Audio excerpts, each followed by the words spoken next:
Welcome back, ladies and gentlemen. Today we're going to talk about the Laker, who I think still has the opportunity to make a huge impact on this upcoming year and potentially catch a lot of people by surprise, and that's going to be Dalton Knecht. Let's go. We're going to look at one game in particular. This is going to be like a end of the regular season game where not a whole lot of starters played, frankly, and we're going to watch his role and things he did that were good and bad, and why I think it has such a big potential impact on the future of the Lakers. The first thing that I think is unbelievably crucial, and frankly the reason I'm still pretty high on him, is his shooting ability. He primarily in his rookie year was known as mostly a shooter, like he was used to space the floor, and I think he does an extremely good job of it. You can see here that when this defender cheats over even slightly to stop the ball from coming downhill, Dalton Knecht is ready to immediately catch this ball, and no hesitation, he's going to catch it and rise up to shoot. And that's the absolute right mentality that he needs to have to be that kind of player with LeBron, Austin, Luka. If the Lakers are going to have any success whatsoever, it needs to be in a situation where they give Luka and LeBron the optimal amount of space to allow them to work one-on-one.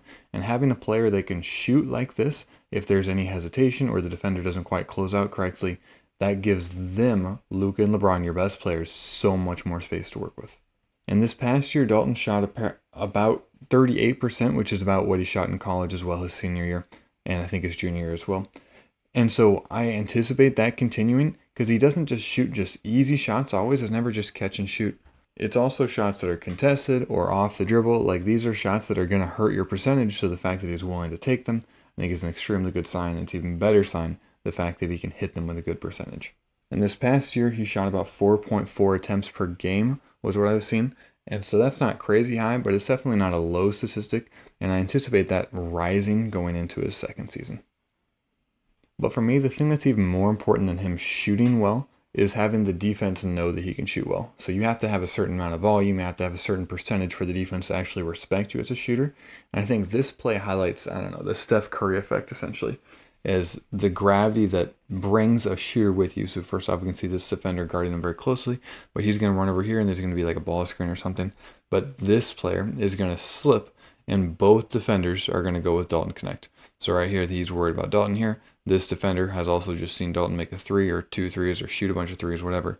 And so he's going to stay with Dalton, which is going to leave him open right inside the middle. And whether that's just simply miscommunication on the defense, coaching flaw, whatever, the fact that Dalton commanded that respect on the perimeter is so crucial to understand how much gravity, how much impact he can have on the game despite not even touching the ball. All right, so he's going to be pretty good as a catch and shoot shooter. I think that'd stay no matter what. But what about his ability to create on his own? Can he do said things like that? He obviously did it pretty well in college, but obviously it's a completely different league. You got to have way more athletic ability in NBA. And so here, as he's going to call up this ball screen, he's attacking on the right-hand side. And so this, although it isn't like driving to the rim, he's still playing on the position of the defender's body. As the defender is coming over the screen, maybe gets caught a little bit, has contact with Dalton right here. And so Dalton rises up into the shot to get the foul call. And while that's not necessarily creating the same way Luka would, I like the fact that he's aware of the defense and taking advantage of it to get better opportunities. Now, I didn't really see a whole lot of examples of Dalton blowing by defenders or like punishing them one-on-one, but if you give him a full head of steam downhill, he wasn't hesitant to try and get to the paint and use his height, I guess, to create decent looks. So while he didn't do this a huge amount, and he didn't shoot just like a off-the-charts 2-point percentage the same degree that he did a 3-point percentage, he's not going to be extremely inefficient if he's driving, especially with his dominant hand. And then transition, I would argue something similar. He's not going to ever stand out the charts, but he's going to be adequate at least. I don't think he'll be the one primarily ever attacking on transition. Like he won't be the one with the ball. If you have Luka and LeBron, Austin Reeves, it'll go to somebody else. But if he's able to either spread the floor or understand where people will be open and cut to the middle. So here, this is a good job by the Lakers in general. Get the ball into the inside, and then Dalton's going to essentially cut into this open void right here, and a good pass by 27. Really, really like that pass. And so having a good awareness to cut into the open spot does at least bode well for that as well. And then finally, this is towards the end of the game. I wouldn't exactly argue that either team is giving their best effort at this current junction, but I mean, it still is good by Dalton. So first off, we can see the gravity as the defender feels the need to come up here, which is a great sign. The fact that the defender feels like he has to guard him up there, but then the defender just kind of stops right here, expecting help, and there's no help. So I guess moral of the story, if you give Dalton an open lane, he will be able to finish it. So then I think one of the questions is going to be, you hear the stereotypical 3-and-D player thrown out. So will Dalton Knecht's defense be able to hold up? Like, will teams be able to target him? We can see that he's helping down to prevent Klingon getting a dunk right here, I guess. But that leaves 24 open in the corner. So Dalton does a good job adjusting, and the pass didn't really get out there early enough to give him time. And so Dalton's kind of one-on-one right here. He does a good job keeping his hands vertical, keeping his body firm, but then, so not getting the foul call is crucial here, but simply putting the offensive player in a difficult situation and maybe even got a piece of that ball on the way up.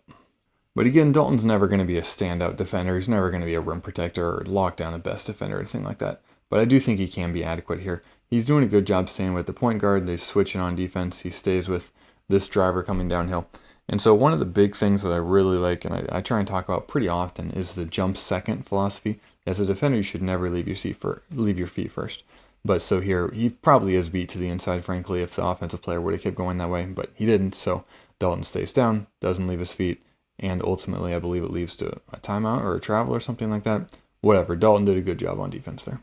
So in conclusion, I do think Dalton has a chance to be an elite shooter that could really, really help the Lakers. That being said, I don't think he's ever going to stand out driving, defense, transition. I think he could be adequate in all those three. And so that's why I think the fact that his three-point shooting is doing so well, and hopefully the Lakers can continue to use him in that style, that would give him the maximal impact to be beneficial for the Lakers and also help the surrounding cast. But I think he could be a very, very integral part in what the Lakers bring to the table this year if Luka, LeBron can stay healthy, and maybe they can find some good defenders to surround them as well. If you enjoyed, feel free to like and subscribe, but most importantly, have a blessed rest of your day.